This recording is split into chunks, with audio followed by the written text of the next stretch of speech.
Dust rolled off the Aldrich ranch as a mountain caravan settled in for trade. Horses stamped their hooves against packed earth, lanterns flickered to life in the fading light, and laughter echoed across the dry yard where the evening sun bled into the plains. The air smelled of leather, sweat, and the promise of coin-changing hands. Men clustered around wagons loaded with furs and tools, their voices rising with each round of whiskey passed between calloused palms. Mara Aldrich moved through the scene with a tray in shaking hands, quiet, overlooked, carrying the weight of every whispered insult her family ever gifted her. She'd learned long ago to make herself small, to slip between conversations like a ghost no one bothered to acknowledge. Her sisters stood near the porch, their dresses catching lamplight, their laughter bright and calculated. They knew how to draw eyes. Mara knew how to disappear. Her mother had made certain of that. Too plain. Too quiet. Too unremarkable to warrant attention from the suitors who rode through town. Mara had stopped arguing years ago. She tended the hearth instead. She kept the books. She ran the errands no one else wanted, and she swallowed every cruel comment like bitter medicine she'd been told would make her stronger. Her father stood near the lead wagon, half-drunk and eager to impress the traders. His voice carried across the yard, loud and careless. He gestured toward Mara as she passed with the tray, and the words hit her before she could brace for them. "Hell, if you boys need an extra hand up in the high country, you can take the homely one. Won't cost you much." The men laughed. Her sisters giggled behind their hands.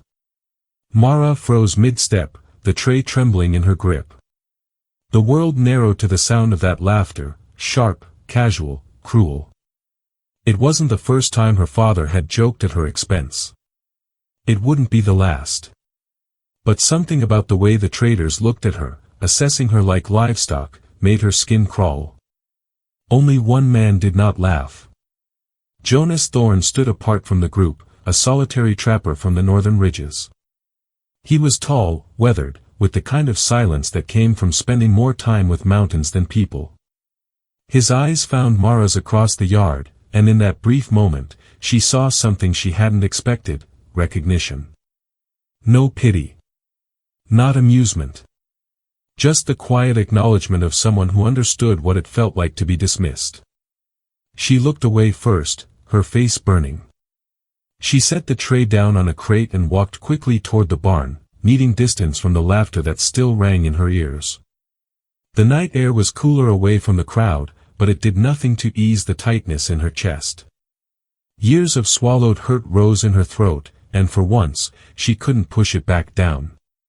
She collapsed by the fence, her back against rough wood, and let the tears come, silent, bitter, and long overdue. She didn't sob. She didn't wail. She just sat there in the dark, shaking with the weight of a lifetime spent being told she wasn't enough. Footsteps approached, slow and careful. Mara looked up, startled, and found Jonas Thorne standing a few feet away. He wasn't smiling. He wasn't offering empty comfort. He just stood there, quiet and steady, like he had all the time in the world. Then he spoke, his voice low and even. "Do you want to leave?" The question hung in the air between them, simple and impossible all at once. Mara stared at Jonas, her mind struggling to make sense of what he'd just asked. Men didn't ask women like her anything that mattered. They certainly didn't offer them a way out. She opened her mouth, but no sound came. Her throat had closed around years of silence, and for a moment, she couldn't remember how to break it. Jonas didn't push. He crouched down slowly, keeping distance between them, and rested his forearms on his knees. His hands were scarred from trap lines and cold. His face showed the marks of too many winters spent alone in the high country. He looked like someone who understood what it meant to be forgotten. "I'm not joking," he said quietly. "And I'm not offering charity. I'm asking if you want something different than this." Mara's breath hitched. Different. The word felt foreign in her mouth, like a language she'd never been taught to speak. Different meant leaving. It meant walking away from the only life she'd ever known, no matter how much that life had hurt her. It meant trusting a stranger who'd shown her more kindness in 5 minutes than her own blood had managed in 20 years. Behind them, the laughter from the yard continued. Her father's voice rose again, telling some story that probably ended with him looking clever. Her sisters would be smiling, performing for the traders, doing exactly what their mother had trained them to do. And Mara would be expected to clean up after everyone left, to sweep the porch and bank the fires and disappear back into the shadows where she belonged. She looked at Jonas again. Really looked at him. His eyes were dark, steady, and patient. There was no mockery in them. No expectation. Just the question, waiting for an answer only she could give. Her family's voices drifted closer. Footsteps on gravel. Her mother's sharp tone cut through the evening air, calling her name like she was summoning a dog. Mara made her decision. Yes. The word came out as a whisper, barely more than breath, but Jonas heard it. Something shifted in his expression, not triumph, not satisfaction, just quiet acknowledgement. He stood slowly and offered her his hand. She took it, feeling the rough warmth of his palm against hers, and let him pull her to her feet. Her mother appeared around the corner of the barn, stopping short when she saw them. Her eyes narrowed, taking in the scene, Mara's tear-streaked face, Jonas's hand still holding hers, the way they stood together in the lamplight. "What's this?" her mother asked, her voice dripping with suspicion and disdain. Jonas didn't flinch. "I'm taking Mara north with me." She agreed. Her mother laughed, a short, ugly sound. "Taking her? You're welcome to her, trapper. Save us the trouble of feeding another mouth that can't earn its keep." Mara felt the words like a slap, familiar and sharp. But Jonas's hand tightened slightly around hers, anchoring her. Her father appeared next, swaying slightly, grinning like the whole thing was another grand joke. "Well, I'll be damned. The mountain man wants the plain one. Didn't think anyone would take that offer seriously." More laughter. Her sisters joined the crowd now, their expressions a mix of amusement and relief. Relief that it wasn't them. Relief that Mara would finally be someone else's problem. Jonas turned to Mara, ignoring them all. "Get what you need. We leave at first light." She nodded, her voice still trapped somewhere in her chest. But her feet moved. One step, then another, walking past her family toward the house she'd never call home again. Behind her, her father called out, still laughing. "Good luck with that one, Thorn. You're gonna need it." Jonas didn't answer. He just watched Mara walk away, steady and certain, choosing herself for the first time in her life. Dawn came cold and gray, the kind of morning that made breath visible and bones ache. Mara stood in the yard with a single canvas bag slung over her shoulder, everything she owned reduced to a few changes of clothes, a worn book of poetry, and a wooden comb her grandmother had given her before she died. It wasn't much. But then again, she'd never been given much to begin with. Jonas waited by his horse, checking the straps on his pack with practiced efficiency. He didn't rush her. Didn't hurry her along or make her feel like she was wasting his time. He just worked quietly, methodically, like a man who'd learned patience from mountains that didn't care how fast you moved. Her family didn't come out to say goodbye. The house sat dark and silent behind her, curtains drawn, doors closed. No one cared enough to watch her leave. The rejection should have hurt more than it did, but Mara felt oddly numb, like she'd already grieved this loss years ago and was only now making it official. Jonas finished with his pack and turned to her. "It's a 3-day ride to the cabin. Hard terrain. We'll take it slow, but it won't be comfortable." "I'm used to being uncomfortable," Mara said quietly. Something flickered in his eyes, understanding, maybe, or recognition of a truth they both carried. He nodded once and gestured toward a second horse, a sturdy bay mare with kind eyes. "She's steady. Won't give you trouble. Mara approached the horse carefully, running her hand along its neck. The mare nickered softly, and for the first time in longer than she could remember, Mara felt something close to peace. Animals didn't judge. They didn't measure her worth against her sisters or find her lacking. She mounted awkwardly, her skirts bunching beneath her, but Jonas didn't comment on her inexperience. He just swung onto his own horse and urged it forward, trusting her to follow. They rode north, leaving the Aldrich Ranch behind. The sun climbed slowly, burning off the morning fog, revealing the vast expanse of prairie that stretched toward the distant mountains. The land rolled endlessly, dotted with scrub brush and the occasional twisted tree, and the silence between them grew comfortable rather than awkward. Mara had expected Jonas to fill the quiet with questions or small talk, the way people did when they were trying to ease tension. But he seemed perfectly content with silence, and gradually, so did she. There was something restful about riding beside someone who didn't need her to perform or explain herself. By midday, they stopped near a narrow creek to water the horses. Jonas pulled out strips of dried venison and hardtack, offering half to Mara without ceremony. She ate slowly, aware of how different this felt from meals at home, no judgment about how much she took, no comments about wasting food or eating more than she deserved. "Have you ever been this far from town?" Jonas asked, breaking the silence as he refilled their canteens. Mara shook her head. "Never had reason to. It gets rougher from here. Steeper. Colder at night, even in summer." He glanced at her, gauging her reaction. "The cabin's remote. Nearest neighbor is 2 days' ride. It's not an easy life." "Easier than the one I left," Mara said, surprised by the certainty in her own voice. Jonas studied her for a long moment, then nodded. "Fair enough." They rode through the afternoon, the land gradually shifting beneath them. The prairie gave way to rolling hills, then to rockier ground where pine trees began to appear in scattered clusters. The air grew thinner, sharper, carrying the scent of evergreen and snowmelt from higher elevations. As evening approached, Jonas led them to a sheltered spot beneath an outcropping of rock.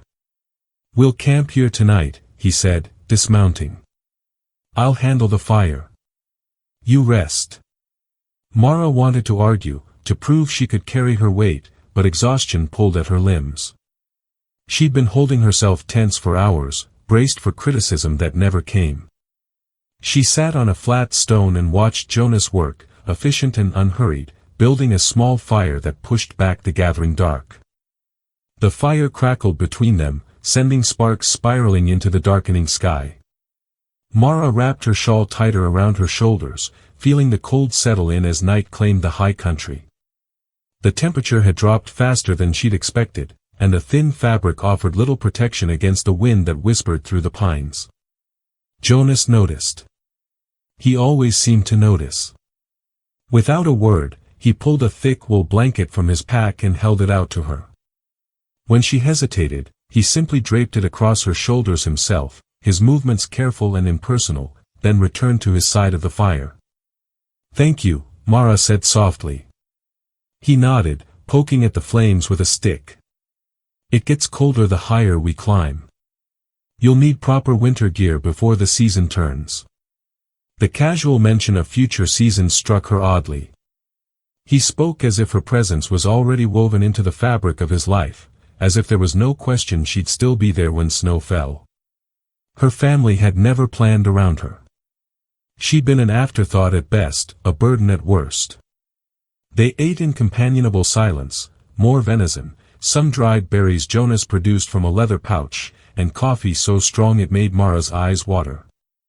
But it was hot, and the warmth spreading through her chest felt like a small mercy. "Can I ask you something?" Mara ventured, her voice barely audible above the fire's snap and hiss. Jonas looked up, his face half-shadowed in the flickering light. "Go ahead. Why did you ask me to leave with you? You don't know me. You don't owe me anything."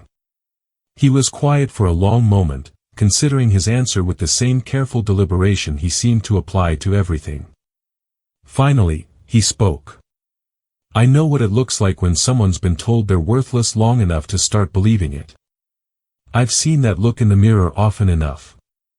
The honesty in his words caught her off guard. She'd expected platitudes or evasion, not this raw admission of his own pain. People in town used to talk, he continued, staring into the flames.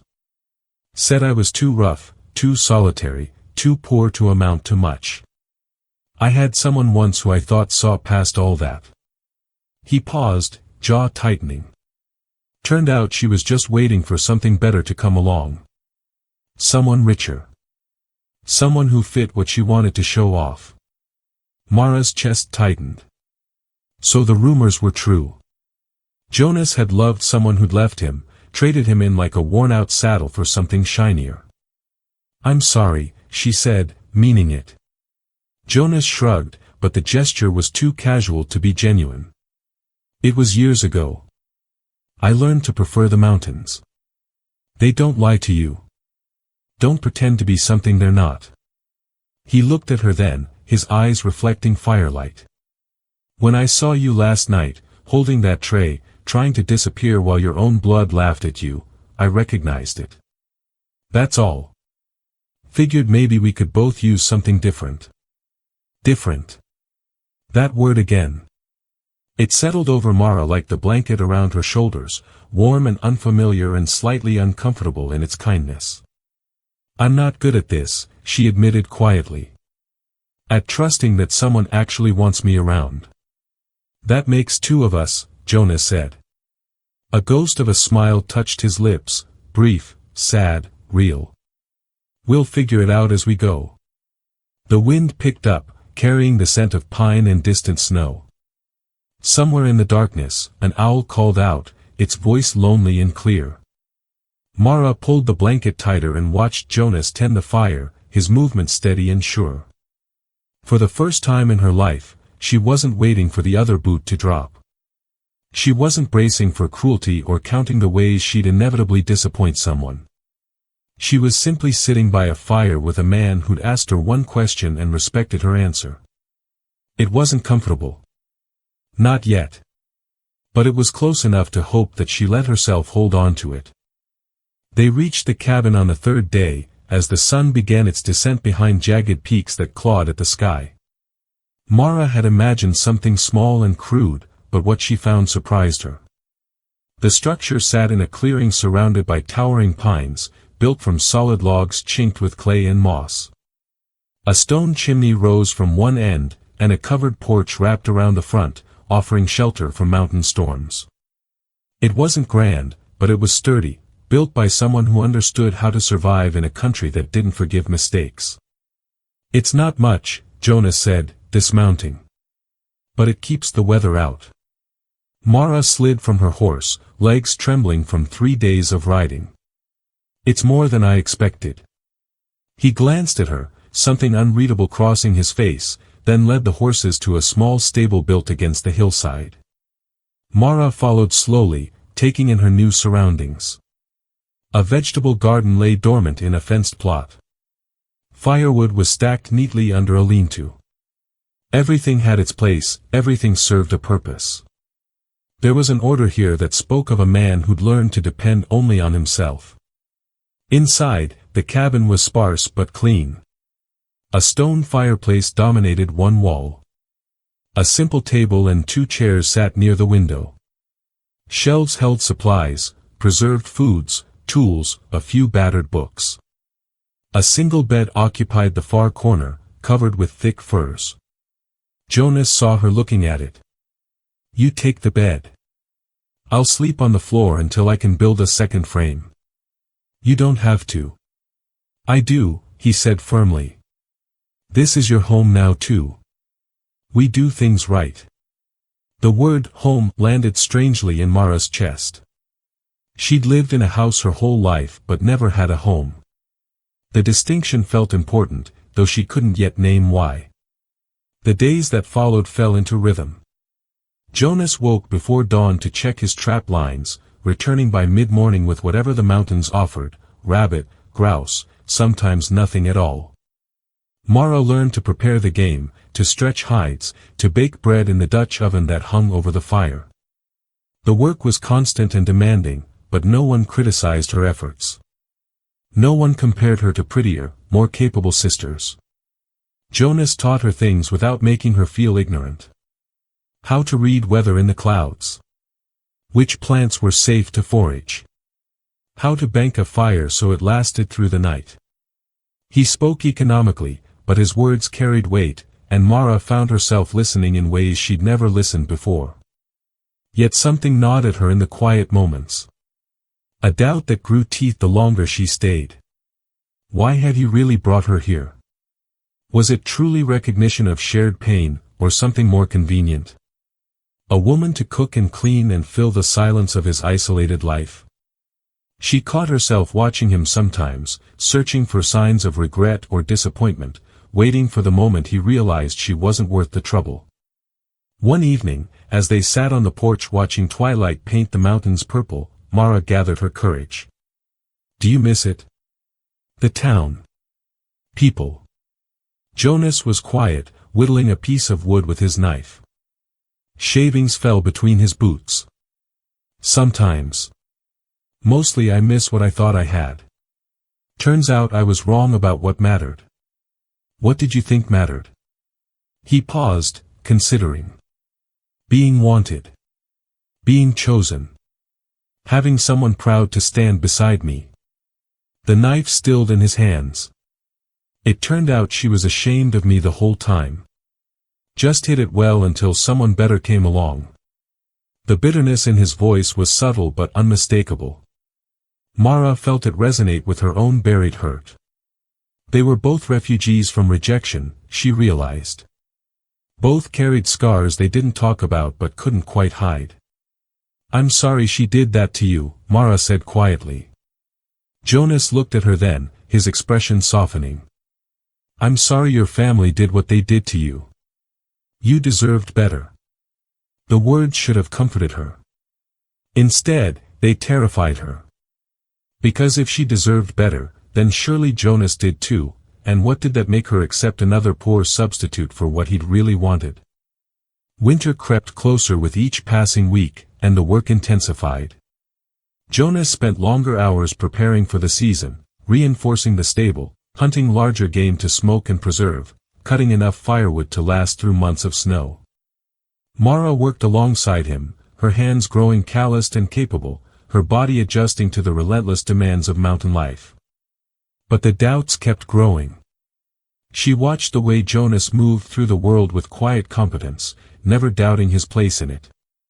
She watched him carve small things in the evenings, a new handle for the water bucket, a wooden spoon to replace one that had cracked. And once, she found a hairpin on the table beside her bed, carved from juniper wood, the grain polished smooth and beautiful.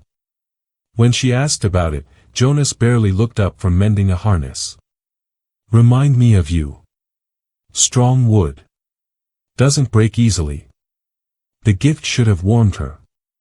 Instead, it made her chest ache with confusion. Why would he compare her to something strong when she'd spent her whole life being told she was worthless? Was he trying to convince her of something, or convince himself that bringing her here hadn't been a mistake? The question festered. One afternoon, while Jonas was out checking distant trap lines, a pair of traders passed through on their way south before the snows closed the high passes. They stopped for water and warm food, and Mara served them the way she'd served countless men at her family's ranch, quietly, invisibly. But these men talked freely, assuming she wasn't listening or didn't matter enough to watch their words around. Shame about Thorn, one said, warming his hands around a tin cup. Will he ever get over that woman who left him? What was her name? Catherine. Caroline. Caroline, the other confirmed. Beautiful thing. Too beautiful for up here, that's certain. Heard she married some banker down in Silver Creek. I live in a house with real glass windows now. The first man snorted. Can't blame her. What kind of life is this for a woman? Freezing your ass off in the middle of nowhere with a man who talks to trees more than people. They laughed, oblivious to the way Mara's hands tightened around a pot she was holding. Still, the second man continued, Thorne's got someone now, doesn't he? Saw her when we rode up. Plain little thing, but I suppose beggars can't be choosers. At least he won't get left again. I doubt anyone else would take her. The words cut clean through her, sharp and precise as a skinning knife. A plain little thing. Beggars can't be choosers. The casual cruelty was almost worse than her family's deliberate malice, because it came without thought, without even the acknowledgement that she was human enough to be hurt by it. She served them the rest of their meal in silence and watched them ride away, their laughter fading into the trees. When Jonas returned that evening, Mara had already made her decision. She couldn't stay. Not like this. Not as the consolation prize for a man who'd loved someone beautiful and been forced to settle for someone plain. Not as the easy choice, the one who wouldn't leave because she had nowhere else to go. She deserved better than pity, even if she didn't deserve love. That night, she lay awake in the bed that still didn't feel like hers, listening to Jonas's steady breathing from his bedroll near the fire. She waited until the darkness was complete, until she was certain he was deeply asleep. Then she rose silently, gathered her few belongings, and slipped out into the cold mountain night. She would walk south until she reached a town, any town. She would find work, even if it was washing floors or mucking stables. Anything was better than staying where she was someone's second choice, a poor replacement for the woman who'd been too good for this life. The moon lit her path as she walked away from the only place that had ever felt close to home, tears freezing on her cheeks before they could fall. Dawn was breaking when Jonas found her. Mara had made it perhaps 5 miles down the mountain trail, her pace slowed by darkness and unfamiliar terrain. Her feet ached, her lungs burned from the thin air, and the cold had seeped so deep into her bones that she'd stopped shivering, a dangerous sign she was too stubborn to acknowledge. She heard the horse before she saw him. The steady rhythm of hoof beats on stone, growing closer. She didn't turn around.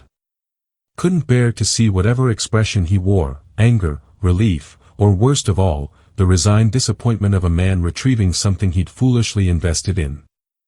The horse stopped behind her. Jonas dismounted, his boots hitting the ground with a heavy thud. Mara. She kept walking, arms wrapped tight around herself, eyes fixed on the trail ahead. Mara, stop. I can't. Her voice cracked. I can't stay there. I won't be your consolation. Your second choice because the first one was too smart to stay. What are you talking about? She whirled on him then, months of buried hurt erupting. I heard them. The traitors. They talked about her, Caroline. Beautiful Caroline who left you for someone better. And then they laughed about how you settled for me because at least I'm too plain and worthless to have options, so I won't leave you like she did. The words hung between them, raw and ugly in the gray morning light. Jonas stood frozen, his face stricken, breathing hard from the climb. Is that what you think? His voice was rough, almost hoarse. That I brought you with me because you were easy. Safe. Because I pitied you. Didn't you? Mara demanded, tears streaming now. Be honest, Jonas. You saw a pathetic woman being humiliated by her family, and you felt sorry for her. You needed someone to cook and clean and fill the silence, and I was convenient. I was there. I was grateful enough not to ask questions. No. The word came out sharp, almost angry. Jonas stepped closer, and Mara saw something in his eyes she hadn't expected, pain. Deep, genuine pain. You're wrong. About all of it. Then tell me the truth, she whispered. Tell me why you really asked me to leave with you. Jonas looked away, jaw working, struggling with something. When he spoke again, his voice was quieter, more vulnerable than she'd ever heard it. That night, when I saw you by the barn, when your father made that joke and everyone laughed, you know what I saw? Mara shook her head. I saw someone who'd been holding herself together through sheer will for so long that she'd forgotten she was allowed to break. I saw someone who spoke to me earlier that evening about the weather, just normal conversation, like I was worth talking to. Not because she wanted something. Not because she was performing. Just because. He took a breath. Caroline never talked to me like that. Everything with her was about what I could become, what I could provide, how I could change. You were the first person in years who looked at me and didn't see a project or a mistake. You saw a person. Jonas. I didn't rescue you, Mara. His voice broke slightly. We rescued each other. You think I brought you up here out of pity? I brought you because for the first time since Caroline left, I met someone who understood what it felt like to be treated like you don't matter. Someone whose soul didn't lie about who they were. He stepped closer, slowly, giving her room to move away if she wanted. I don't need a pretty face to look at. I need someone real. Someone I can build a life with, if she'll stay. Mara's defenses crumbled. All the hurt, all the years of believing she was worthless, all the fear that she'd never be enough, it poured out of her in broken sobs that shook her entire body. Jonas closed the distance and pulled her into his arms, holding her like something precious, letting her break completely while the sun rose over the mountains. They rode back to the cabin together, Mara seated in front of Jonas on his horse, wrapped in his coat, her tears finally spent. The morning sun climbed higher, burning off the mist that clung to the valleys below. Neither spoke much during the ride, but the silence felt different now, not empty, but full of things that didn't need words. When they reached the cabin, Jonas helped her down and started a fire while Mara sat wrapped in blankets, exhaustion finally claiming her. He made strong coffee and brought her a cup, settling beside her on the floor near the hearth. I need you to understand something, Jonas said quietly. Caroline was beautiful, yes. But she was also cruel in ways I didn't see until it was too late.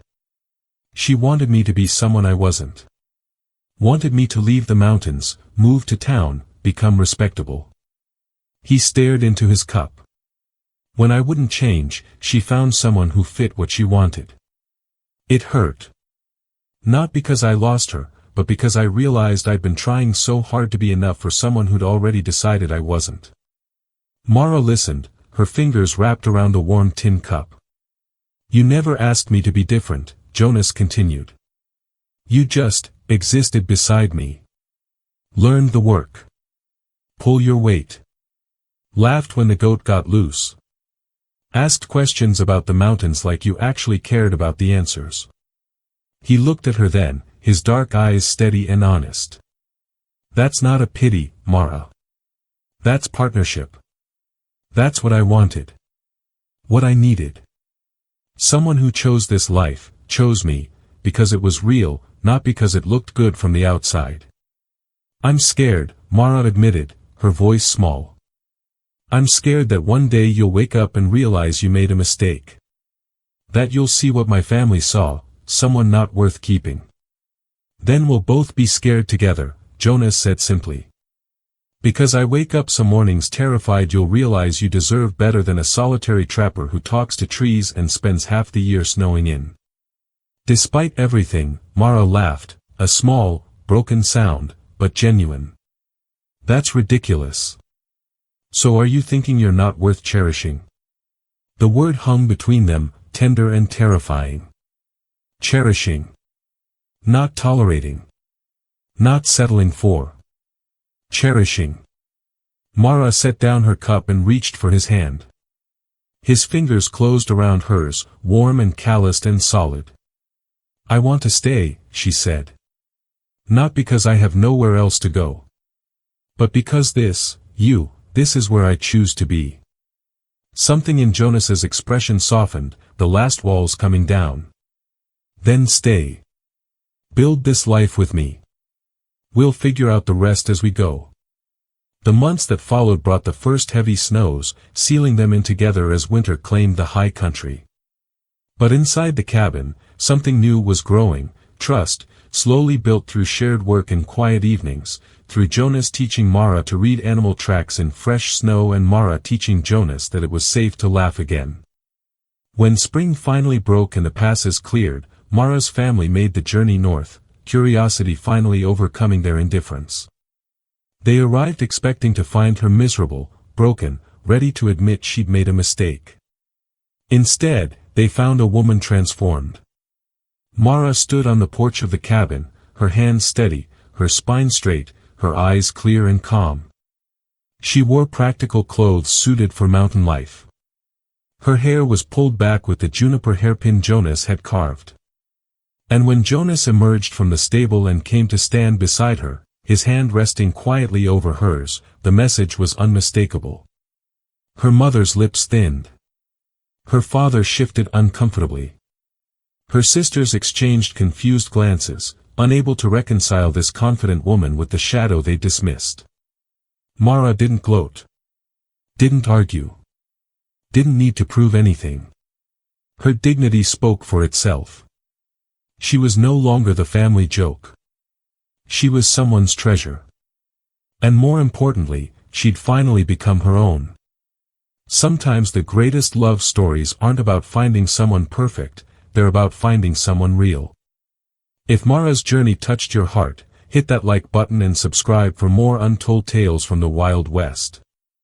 Drop a comment and tell us, have you ever had to choose yourself first? We'll see you in the next story.